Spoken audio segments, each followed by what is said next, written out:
Let me piece yourself back together now. What's your vision?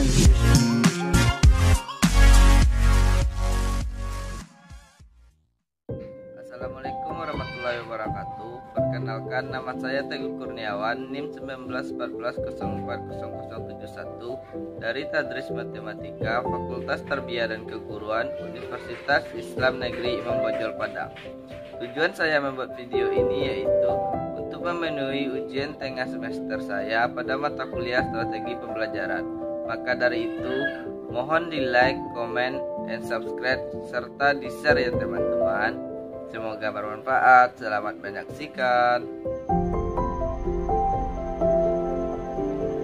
Baiklah, langsung saja masuk ke materi kita yang pertama, yaitu strategi belajar mengajar. Strategi adalah suatu usaha dengan tujuan untuk mencapai suatu keberhasilan, kesuksesan, dan kemenangan. Ada 3 jenis strategi yang berkaitan dengan pembelajaran, yakni strategi pengorganisasian pembelajaran, strategi penyampaian pembelajaran, dan strategi pengelolaan pembelajaran. Selanjutnya, komponen dalam menyusun strategi. Yang pertama yaitu kegiatan pembelajaran pendahuluan, yang kedua penyampaian informasi, yang ketiga partisipasi peserta didik, yang keempat tes, dan yang kelima kegiatan lanjutan. Selanjutnya, hubungan strategi, metode, pendekatan, taktik, dan teknik pembelajaran. Pertama yaitu aliran psikologi tingkah laku. Aliran psikologi tingkah laku ini ada beberapa teori, yaitu teori Trondike. Menurut Trondike, belajar adalah proses interaksi antara stimulus dan respon. Stimulus yaitu apa saja yang dapat merangsang terjadinya kegiatan belajar seperti pikiran, perasaan, atau hal-hal lain yang dapat ditangkap melalui alat indera. Sedangkan respon yaitu reaksi yang dimunculkan peserta didik ketika belajar, yang juga dapat berupa pikiran, perasaan, atau gerakan atau tindakan. Selanjutnya, teori Skinner. Bruce Frederick Skinner menekankan pada perubahan perilaku yang dapat diamati dengan mengabaikan kemungkinan yang terjadi dalam proses berpikir pada otak seseorang. Oleh karena itu, para pendahulunya dikatakan sebagai pengguna kondisi klasikal. Bruce Frederick Skinner melakukan eksperimen terhadap tikus dan selanjutnya terhadap burung merpati menghasilkan hukum-hukum belajar. Selanjutnya, teori David Ausubel. Ausubel mengatakan bahwa belajar dikatakan bermanfaat bila informasi yang disampaikan sesuai dengan aspek kognitif dan individu sehingga bisa dengan struktur. Informasi yang dipelajari peserta didik agar menjadi dari bahan jadwal serta sebagian sesuatu yang diketahui dari orang lain. Selanjutnya, teori Gagne. Teori Gagne, menurut Gagne, dalam belajar matematika ada 2 objek yang dapat diperoleh siswa, yaitu objek langsung dan objek tak langsung. Objek tak langsung antara lain kemampuan menyelidiki dan memecahkan masalah, belajar mandiri, bersikap positif terhadap matematika, dan tahu bagaimana semestinya belajar. Sedangkan objek langsung berupa fakta, keterampilan, konsep, dan aturan. Selanjutnya, teori Pavlov. Ivan Petrovich Pavlov lahir 14 Desember 1849 di Ryazan, Rusia, yaitu desa tempat ayahnya, Peter Dmitrievich Pavlov, menjadi seorang pendeta. Ia dididik di sekolah gereja dan melanjutkan ke seminari teologi. Pavlov lulus sebagai sarjana kedokteran dengan bidang dasar fisiologi. Pavlov adalah ilmuwan Rusia yang terkenal dengan teori belajar klasik. Pavlov terkenal dengan percobaannya menggunakan hewan dan manusia. Pada akhir abad ke-19, ia melakukan penelitian tentang pencernaan. Pada sebagian penelitiannya, ia melakukan pengamatan terhadap tingkah laku anjing. Selanjutnya, teori Bandura. Albert Bandura sangat terkenal dengan teori pembelajaran sosial. Teori Albert Bandura mengemukakan bahwa seseorang itu belajar melalui proses meniru. Maksud meniru di sini bukanlah mencontek, tetapi meniru hal-hal yang dilakukan oleh orang lain. Ia melakukan percobaan bersama dengan rekan-rekannya untuk menemukan adanya pengaruh antara model-model yang telah dilatih khusus untuk bertingkah laku tertentu terhadap orang-orang yang melihatnya. Selanjutnya, aliran latihan mental. Teori ini lalu berkembang menjadi aliran psikologi belajar yang berpengaruh terhadap arah pengembangan teori dan praktik pendidikan dan pembelajaran yang dikenal sebagai aliran behavioristik. Aliran ini menekankan pada terbentuknya perilaku yang tampak sebagai hasil belajar. Menggunakan teori belajar dan mengajar dalam belajar matematika. Psikologi kognitif adalah cabang ilmu psikologi yang mempelajari proses mental seperti perhatian, penggunaan bahasa, daya ingat, persepsi, pemecahan masalah, kreativitas, dan pola pikir. Teori Piaget. Piaget menyebut bahwa struktur kognitif sebagai skemata, yaitu kumpulan dari skema-skema. Seorang individu dapat mengikat, memahami, dan memberikan respon terhadap stimulus disebabkan karena bekerjanya skemata ini. Skemata berkembang secara kronologis sebagai hasil interaksi antara individu dengan lingkungan. Selanjutnya, teori Branner. Jerome Branner dalam teorinya menyatakan bahwa belajar matematika akan lebih berhasil jika proses pengajaran diarahkan kepada konsep-konsep dan struktur-struktur yang terbuat dalam pokok bahasan yang diajarkan. Di samping hubungan yang terkait antara konsep-konsep dan struktur. Selanjutnya, teori Gestalt. Teori ini memiliki pandangan bahwa belajar adalah objek atau peristiwa tertentu akan dipandang sebagai suatu keseluruhan yang terorganisasi. Sebuah kegiatan belajar akan menggunakan hubungan antara bagian terhadap keseluruhan. Selanjutnya, teori Brownell. Salah satu ahli yang memberikan sumbangan pikiran dalam teori belajar adalah William Arthur Brownell. Ia adalah tokoh besar dalam matematika pendidikan di awal abad ke-20. Brownell lahir pada tanggal 19 Mei 1895 di Smethport, Pennsylvania, dan wafat pada tanggal 24 Mei 1977. Ia menyelesaikan sekolah dasar dan menengah di Smethport dan melanjutkan pendidikan di Allegheny College. Ia mendapatkan gelar AB pada tahun 1917. Setelah lulus, ia kembali ke kampung halamannya untuk mengajar di sekolah menengah setempat selama 4 tahun. Kemudian ia pergi ke Illinois untuk mulai mengerjakan program pasca sarjananya di pendidikan psikolog di Universitas Chicago. Di Chicago, mukanya bahwa belajar matematika merupakan belajar bermakna dan belajar pengertian.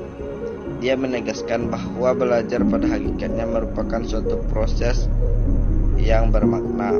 Teori yang dikemukakan Brownell ini sesuai dengan teori-teori mengajar Gestalt yang muncul di pertengahan tahun 1930. Menurut teori Gestalt, latihan hafal atau yang dikenal dengan sebutan drill adalah sangat penting dalam kegiatan pembelajaran.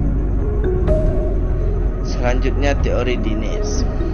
Zoltan P. Dines adalah seorang matematikawan yang memusatkan perhatiannya pada cara-cara pengajaran terhadap anak-anak. Dasar teorinya bertumpu pada teori Piaget dan pengembangannya diorientasikan pada anak-anak. Sedemikian rupa sehingga sistem yang dikembangkannya itu menarik bagi anak yang mempelajari matematika. Dines berpendapat bahwa pada dasarnya matematika dapat dianggap sebagai studi tentang struktur, memisah-misahkan hubungan-hubungan di antara struktur-struktur dan mengkategorikan hubungan-hubungan di antara struktur-struktur. Dines mengemukakan bahwa tiap-tiap konsep atau prinsip dalam matematika yang disajikan dalam bentuk yang konkret akan dapat dipahami dengan baik. Ia mengandung arti bahwa benda-benda atau objek-objek dalam bentuk permainan dan sangat berperan bila dimanipulasi dengan baik dalam pengajaran matematika. Selanjutnya, teori Van Hiele. Teori Van Hiele adalah teori belajar khusus dalam bidang geometri. Teori ini dikemukakan oleh Van Hiele. Teori ini menguraikan beberapa tahap-tahap perkembangan mental anak dalam belajar geometri. Van Hiele adalah seorang guru bangsa Belanda yang mengadakan penelitian dalam pengajaran geometri. Hasil penelitian itu diperoleh dari kegiatan jawab dan pengamatan. Menurut Van Hiele, ada 3 ancur utama atau pengajaran geometri, yaitu waktu, materi pengajaran, dan metode pengajaran yang diterapkan. Jika ketiga dilakukan secara terpadu, akan dapat meningkatkan kemampuan berpikir anak kepada tingkatan berpikir yang lebih tinggi. Selanjutnya, keterampilan dasar mengajar. Mengajar adalah satu pekerjaan profesional yang menuntut kemampuan yang kompleks untuk dapat melakukannya. Sebagaimana halnya pekerjaan profesional yang lain, pekerjaan seorang guru menuntut keahlian tersendiri sehingga tidak setiap orang mampu melakukan pekerjaan tersebut sebagaimana mestinya.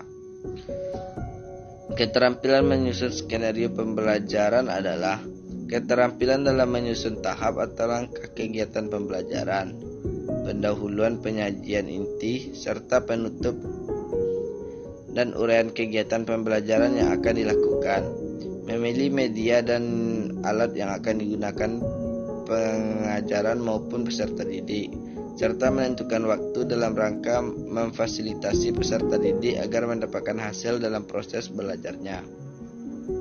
Kegiatan membuka pembelajaran sebagai alat atau proses yang memasukkan peserta didik ke dalam keadaan penuh perhatian dan belajar.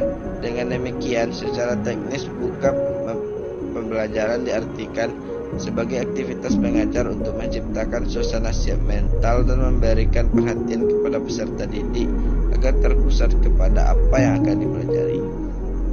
Selanjutnya, kegiatan menutup pembelajaran dapat didefinisikan sebagai pengarahan perhatian peserta didik kepada penyelesaian tugas tertentu atau urutan kegiatan pembelajaran. Secara teknis, kegiatan menutup pembelajaran dimaksudkan adalah kegiatan yang dilakukan pengajar untuk mengakhiri kegiatan pembelajaran. Kegiatan menutup pembelajaran merupakan kegiatan memberikan gambaran menyeluruh tentang apa yang dipelajari peserta didik, mengetahui tingkat pencapaian peserta didik, dan tingkat keberhasilan pengajar dalam proses pembelajaran.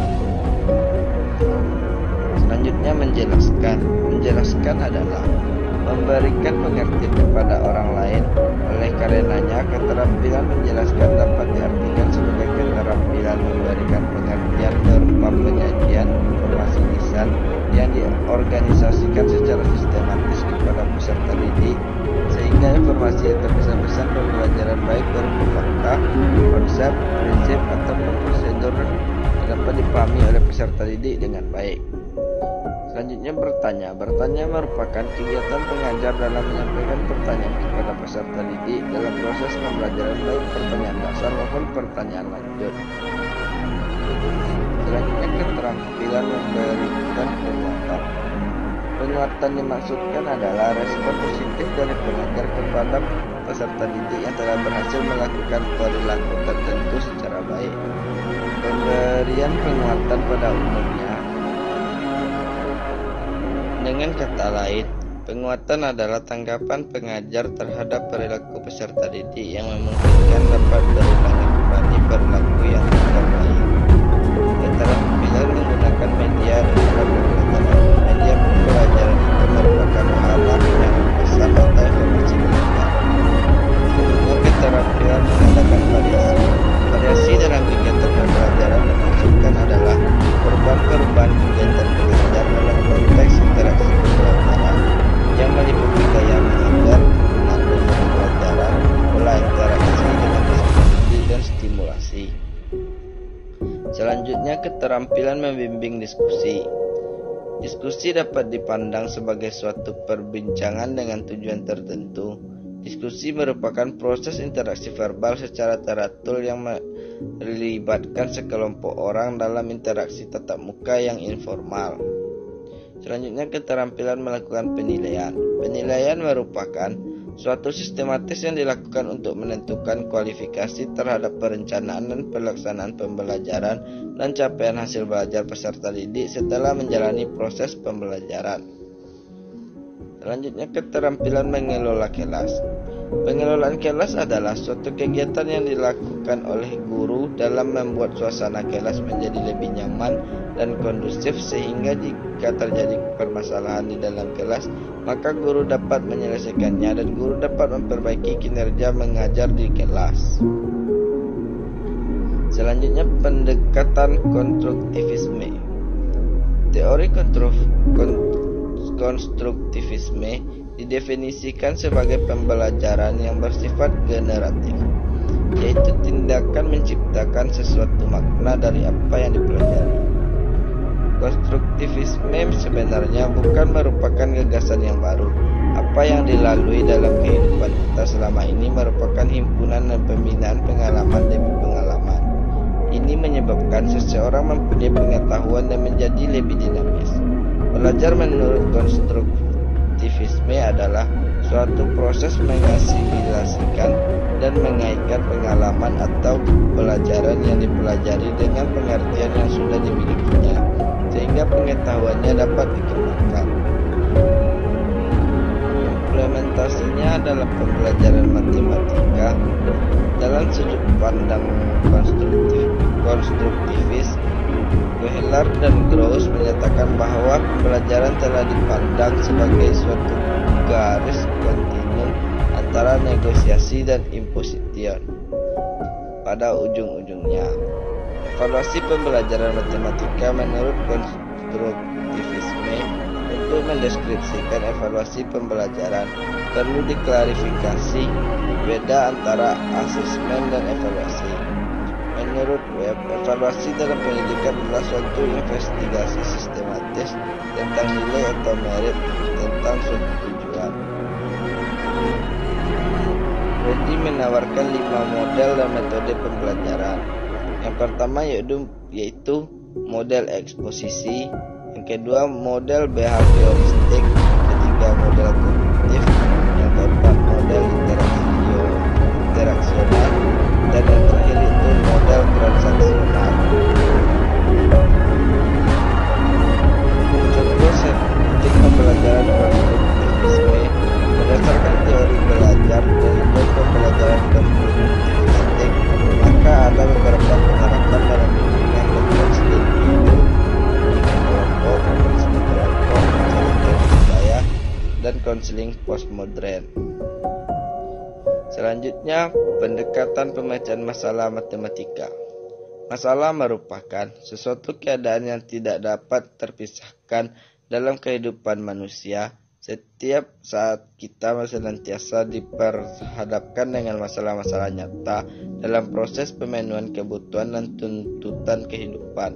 Namun suatu kondisi merupakan masalah bagi seseorang pada suatu saat tertentu dan bukan lagi menjadi masalah pada saat yang lain. Beberapa ahli mengungkapkan menurut Kuni dan Widiantini bahwa suatu soal akan menjadi masalah hanya jika pertanyaan itu menunjukkan adanya suatu tantangan yang tidak dapat dipecahkan oleh suatu prosedur rutin yang sudah diketahui si pelaku. Pemecahan masalah dalam matematika adalah upaya yang ditempuh untuk mendapatkan jawaban atas masalah matematika yang dilakukan dengan melibatkan keterpaduan konsep matematis hingga diperoleh jawaban atau pemecahan masalah tersebut.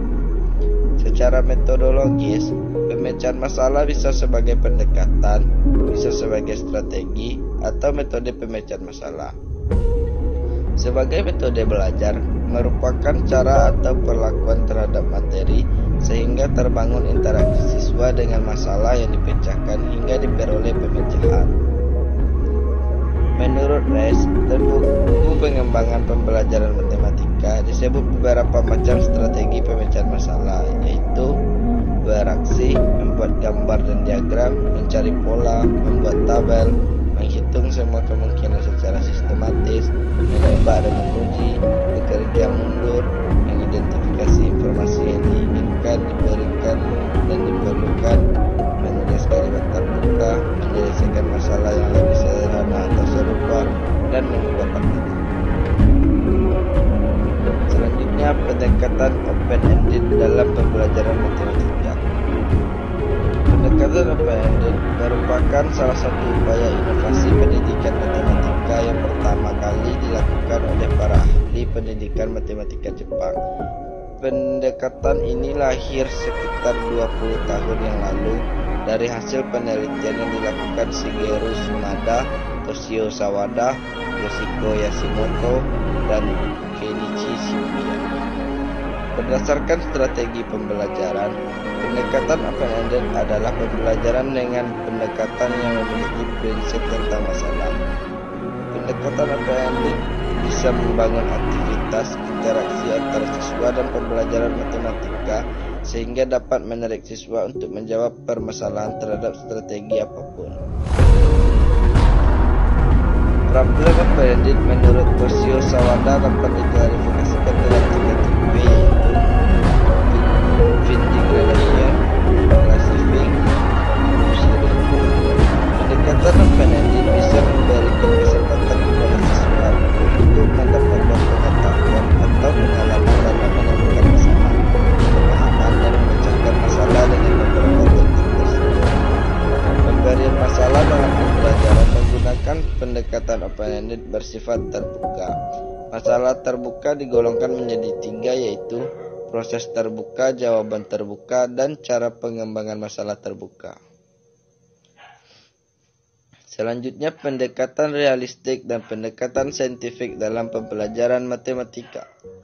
Pendekatan realistik yaitu pendidikan matematika realistik atau realistic mathematics education. Diketahui dengan pendekatan yang telah berhasil di Nederland. Ada suatu hasil yang menjanjikan dari penelitian kualitatif dan kuantitatif yang telah ditunjukkan bahwa siswa yang memperoleh pembelajaran dengan pendekatan realistic mathematics education mempunyai skor yang lebih tinggi dibanding dengan siswa yang memperoleh pembelajaran dengan pendekatan tradisional dalam hal keterampilan berhitung, lebih khusus lagi dalam aplikasi. Pendekatan saintifik adalah proses pembelajaran yang dirancang sedemikian rupa agar peserta didik secara aktif mengkonstruk konsep, hukum, dan prinsip melalui tahapan-tahapan mengamati, merumuskan masalah, mengajukan atau merumuskan hipotesis, mengumpulkan data dengan berbagai teknik, menganalisa data, menarik kesimpulan, dan mengkomunikasikan konsep, hukum, atau prinsip yang ditemukan.